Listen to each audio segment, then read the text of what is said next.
मेरे चैनल के ऊपर सबसे ज़्यादा पूछे जाने वाला क्वेश्चन ये है कि ग्रेड की हायरार्की क्या होती है। तो देखो, हर बैंक में ना नाम थोड़ा बहुत डिफर कर सकता है, बट मैं आपको एक पैटर्न बताता हूँ। तो सबसे पहली जॉब होती है आरई की। तो ये होते हैं रिलेशनशिप एग्जीक्यूटिव। ये मोस्टली ऑफ रोल होते हैं, बैंक के ही थर्ड पार्टी उस पर रोल पे होते हैं, लेकिन ये बैंक रोल पे नहीं होते। उसके बाद आप कई सारे बैंक में आर ओ एस ओ लगोगे, डायरेक्ट एम ग्रेड पे लग जाओगे। तो R O S O M T समझ लीजिए, ये एक ग्रेड हो गया। मतलब ये बेसिक है कि साल भर आपने काम कर लिया तो आप असिस्टेंट मैनेजर ग्रेड पे आ जाते हैं। कुछ बैंक के अंदर असिस्टेंट मैनेजर होता है, कुछ बैंक के अंदर असिस्टेंट मैनेजर 1, असिस्टेंट मैनेजर 2 होता है। तो मैं आपको आईसीआईसीआई के हिसाब से बताता हूँ मैनेजर तक का।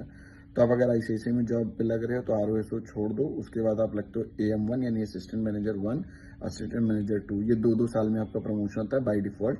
देन आप लगते हो डिप्टी मैनेजर 1 यानी DM1, DM2। ये भी दो दो साल में आपका प्रमोशन होता है बाय डिफॉल्ट। देन आप लगते हो मैनेजर M1, फिर M2 सीनियर मैनेजर। उसके बाद ALT ग्रेड चलने लगते हैं, मतलब लीडरशिप ग्रेड आप समझ लो। तो ऐसे अगर मैं एक्सेस का आपको बताऊं तो एक्सेस में भी RE, RO, SO, ये RO SO ऊपर नीचे, फिर असिस्टेंट मैनेजर। देन आप जब प्रमोट हो जाओ पूरा KRA पूरा करके, फिर आप जो है deputy manager, then senior manager, then AVP, VP, फिर VP 1 2 ऐसे चलता है। इस तरीके से करके आप आगे जाते जाते हैं। तो ये एक पैटर्न है। बेयर मिनिमम आप किसी अपना KRA पूरा करते हो तो ग्रेडिंग वाले पे आप 2 साल के अंदर प्रमोशन ले सकते हो, और ICICI में जहाँ पे रेटिंग नहीं होती तो वहाँ पे आप बाई डिफॉल्ट प्रमोट हो जाओगे। All the best. अपना काम अच्छे से कीजिए, प्रमोशन लेते रहिए, इंक्रीमेंट लेते रहिए। चैनल को फॉलो कर लीजिए, सब्सक्राइब कर लीजिए, और फ्रेंड्स एंड फैमिली में शेयर जरूर कीजिए।